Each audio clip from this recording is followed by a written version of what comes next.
Well, good evening, guys. Welcome back. Oh, God, I hate having to look into the camera because you all know I get distracted. I'm like a tiny little monkey or a kitten. Anyhow, welcome back. I just wanted to talk a little about. God, I hate looking into a camera. I really do. It's so distracting. I wanted to talk a little bit about. Uh, uh, eh. There goes the brain again. I'm sorry. I've literally been running on four hours of sleep ever since I went off the Expector. I've been up literally like 20 hours a day, and when I do fall asleep, it's more like a hallucination / nightmare. But yeah. Loki. I got that part pinned down. That's why people subscribe to this channel. I finally get to the point, and letting him work with you in the way you need him to. Now, I know that doesn't make much sense, but we all need him to work with us in different ways. And there are some people that they're such adjective waffles. YouTube will no longer let me swear. That they have to make it their mission in life to seek and destroy those people that they feel are getting more from Loki than they are. And we've all met them, or we've all had the misfortune of seeing their first-hand work on line, be it a video or an article or whatever. Now, let me say something comforting to you. First off, you don't know if these people know Loki. They might hate Loki. They might be true whateverists. That their mission in life is to destroy Loki, his children, and everyone that follows him. And you writing that you're never going to work with Loki again because they've destroyed your relationship might make them the happiest person in the world. Or conversely, they might just think if they destroy everyone else's relationship, they'll be Loki's pet. And it does not work like that. It does not work like that. I don't know what kind of messed up childhood they had. But it doesn't work like that. We don't have to stab all the other followers of Loki and become Loki's favorite pet. We're not playing the Hunger Games. You don't have to have somebody tell you the odds be ever in your favor. It's not like that. You don't have to kill all the other Lokeans and have Loki pet you in the head and go, finally, you've proved yourself to me. We're not serving the Norse Satan. Loki does not work like that. You don't big yourself up in his eyes by destroying other people's relationship with him. So, I want to put that before I say this. But a lot of the ways he likes to work with people are non-traditional, even to Lokeans. And that really puts the wind up some people, doesn't it?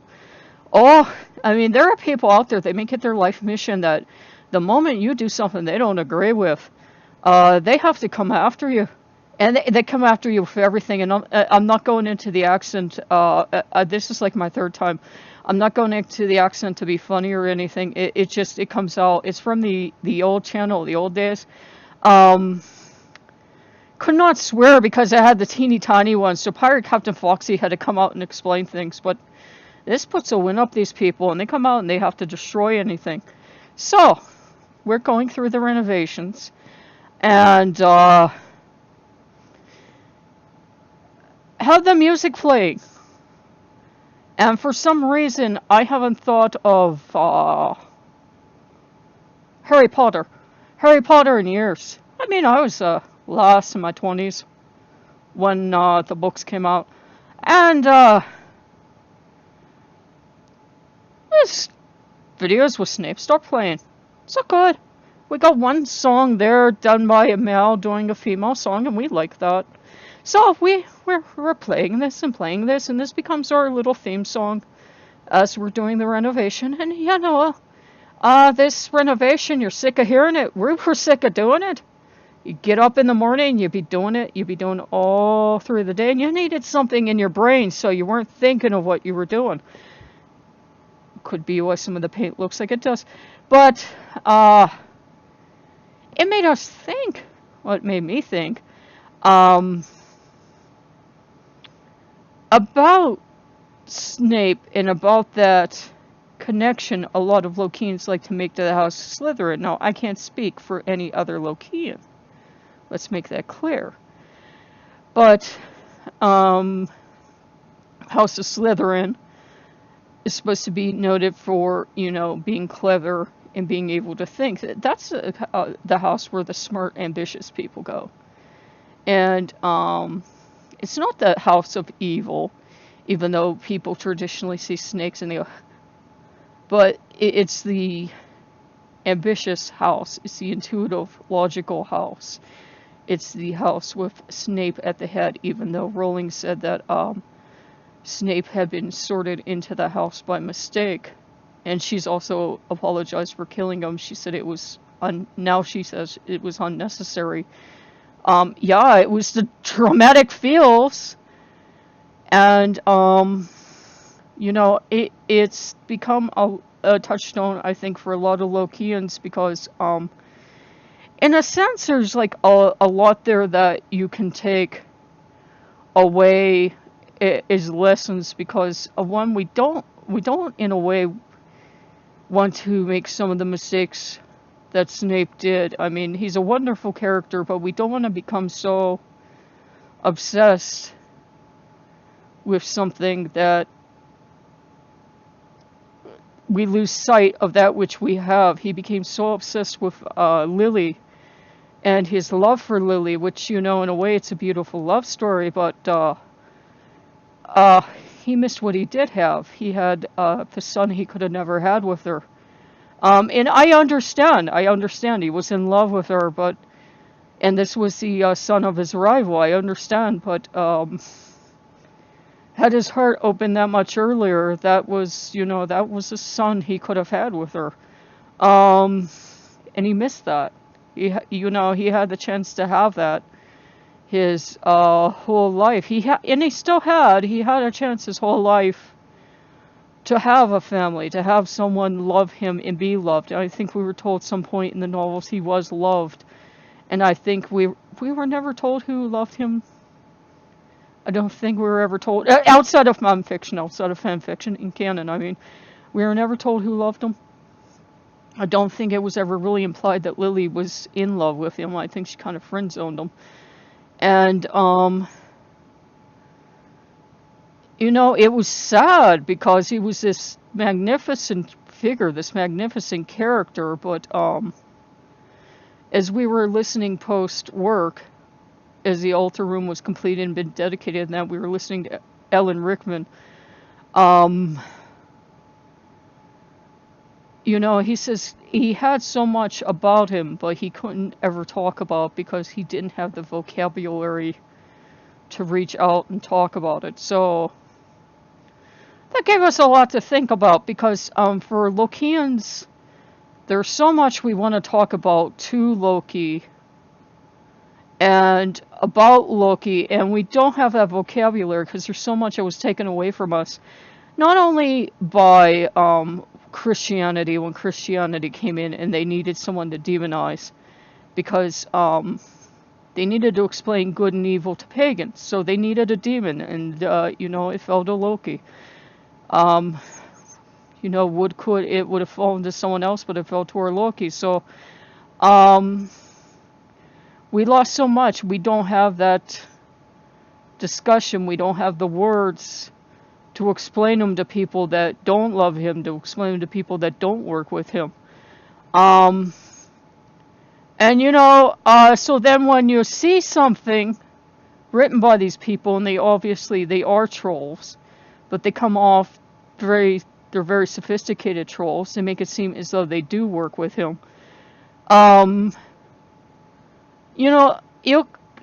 After a while, you do get a little bit better at spotting the trolls because even if their experience is completely different than yours, one of the touchstones is that unless something is seriously mentally wrong with someone, and that's not a judgment call, someone that works with Loki usually knows better than to destroy something for someone else because they know it's Loki they'll answer to.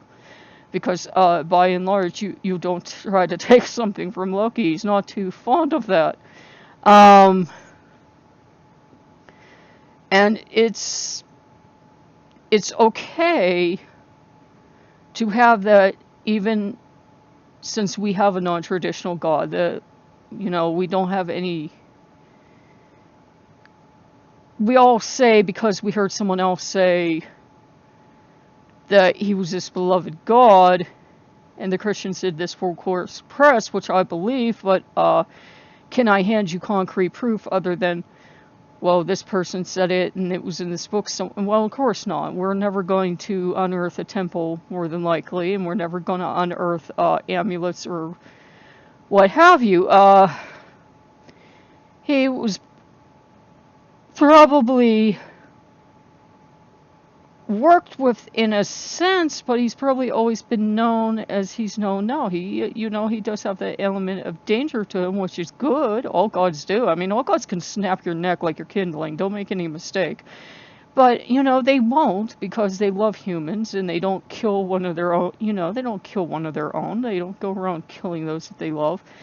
And, you know, you're safe with him. But, is he dangerous? Of course he's dangerous. But, you know, all the gods are. And, it was interesting that he brought up the connection to, Harry Potter, the connection to, Slytherin, to the snake symbolology, to, Professor Snape, that, character of Snape himself, because, and the positives, you could say Snape's a Loki-type character, that he is a teacher character, that he does push them. They're scared of him. And he's like the loner teacher that's, you know, the figure that's frightens them all, and he's down in his office, and they're terrified of him, and he has this vast storage of knowledge.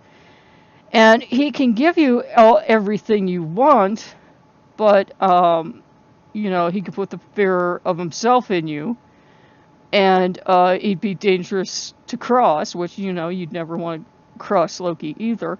It was just interesting that that symbology came up, and if it does for you, that's fine that it comes up for you, and it's fine if you have, like, House of Slytherin things on your altar, or if you have, Marvel Loki. Now, Marvel Loki has replaced, mostly for people, anything from Slytherin. I think it used to just be like the snakes. I don't think I've ever seen like anything for Snape himself crop up. I mean, I gave him the bitters, but we've always had a amused relationship about that, because Loki is my teacher. He might not be a teacher to everyone, so but yeah, and whatever relationship you have with him is fine, because we have to remember, to the ancient whatever, Norse, Germanic, Swiss, whatever your path is, they would have worked with whatever they had. They would have worked with whatever legends or whomever they had they had like collection of fairy tales that was popular but had nothing to do with the gods. You know, Loki would have been the first god to line up to work with that, and he used the time and the connection to the story to, you know, impart the lessons of you know, one, when Ellen Rickman mentioned Snape being in his parents' home, and there was something so tragic in Rickman's voice. He was so brokenhearted for him, because Snape was this, you know, one of the great tragedies about Snape is you saw, everyone else could see how much he had. And he was the only person on the planet that couldn't see that. And you just want to cry, and you want to hold him. And it's like, why can't you see what you have? Because he was obsessed with the one thing he didn't have. And I think that was the lesson, not to me personally, but I think that was kind of like the lesson Loki wanted to impart. and also to let go of the past. That if we get trapped into that, worshiping the past that never was, especially romanticizing Vikings or Germans or what have you, because he's often said, why would you want to romance living in a dirty, filthy cabin that nobody ever cleaned out and being bitten by fleas and all this other crap? He said, you have it good now. Don't romance the past. He says, you people romance this stuff and you leave out how it actually was. He says, you people really want to. And then he goes into explicatives about, having to relieve yourself in pots and everything else. He's right. We romance the past, but we don't actually mean we want to live in the past unless we're crazy in the head. And he said, you people have it good now. Stop trying to live in the past. And there's nothing wrong with honoring our ancestors and finding past architecture and such romantic, but at the same time, there's nothing wrong with loving what we have now and using the stories that we make up now and the mythologies we're making up now and the characters of now to honor the gods. And I think it's kind of what he was trying to push ahead, because he's by and far, he's dangerous, but he's by and far, he's a gentle god too, and he's like Odin, whatever form he can take. So if you see those people out there making that blah blah blah noise at you that you don't have a valid experience because Loki has been coming to you XYZ, I've seen people, he's used Smite. I've seen people that they've been using Harry Potter. I've seen people use Marvel. I've used all of the above, and he's just looked vastly amused. It doesn't matter. I think I was graced by the gods that I was in Voodoo for the longest time before he came back. And Voodoo comes from, from slavery, from centuries of slavery and crushing poverty and everything else, and yet it's the most beautiful religion in the world because of the spirits, and because there's still so much crushing poverty. You learn humility from it, because you learn that when the spirits call you from something that you're so totally alien to and you feel you have no place in, yet the spirits are calling you anyways because they want you, they're going to have you.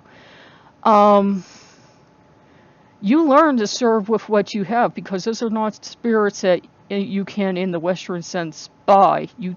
You have to forget everything you learn in a Western sense, and you have to learn humility, and you have to learn to serve them, in a very humble way. And it's actually, it's completely different from a Western sense of humility, and it's like very cleansing. So I think that was like, good for me, because now, like, it's something that I've carried over into working with Loki, because we've always had this relationship for my whole life, but never had kind of working relationship we have now, if that makes sense. And we've worked off and on my whole life, but let's just say he's not always been above board about who he is, because he's Loki. And I think it works. I think it's a valid experience to bring to the gods who we really are and what works for us. So don't worry if it works for someone else. Don't worry if it's something other people don't like. If you like Neil Gaiman's Loki, don't worry if someone else approves. In the end of the day, you just have to make him happy. You don't have to worry about making me happy or making anyone else happy. Just worry about, having Loki happy with you, and that's all that really should matter to you. I'm sorry if I sound tired or I sound unemotional. I've been off the X-Vexor for a week, and I'm literally sleeping 4 hours a night. And so I think I sound a lot calmer, but I think all the emotion's out of my voice too. I really mean for these videos to sound beautiful, and I'm making them, and to me they sound like, I feel and sound like a zombie when making them. I apologize, but all during the day I'm doing projects because I'm not sleeping. during doing projects like painting my front door, and I painted my garage, and I frosted the garage windows. So, excuse me, sorry. Yeah, I still have paint on me, and that's after shower. And I added some things to the bathroom. Well, altar room, because it's really not a bathroom anymore. It's an altar room. It just is an altar room with benefits. so terrible, I'm sorry. And, I really don't have an ending for that. But, yeah, I think that's why he showed me Snape, and why he showed me Alan Rickman, because sometimes I don't have the words for things. But don't let people take it away from you, whatever you do have with Loki. And, don't let people judge your relationship with Loki. And don't let them say it's not good enough because it doesn't match their criteria, because no one died and set them up as the All-Father. Trust me, Odin is still seated as the Most High. They are not the All-Father. They don't speak for the gods. They might have the arrogance to think they do. But no one speaks for the gods, and Loki especially can speak for himself. So, you know, ask Loki and get used to the practice of asking and trusting your gods. It takes maybe a lifetime to put it into practice, but you have a lifetime. So, if you like what you see, like, comment, and subscribe. And I am just knackered out now. And I don't know why I'm starting to sound like a strange combination of English and Irish. I'm gonna get off before something else joins us, and it's the International House of Strangeness. But I will see you all later. Bye-bye.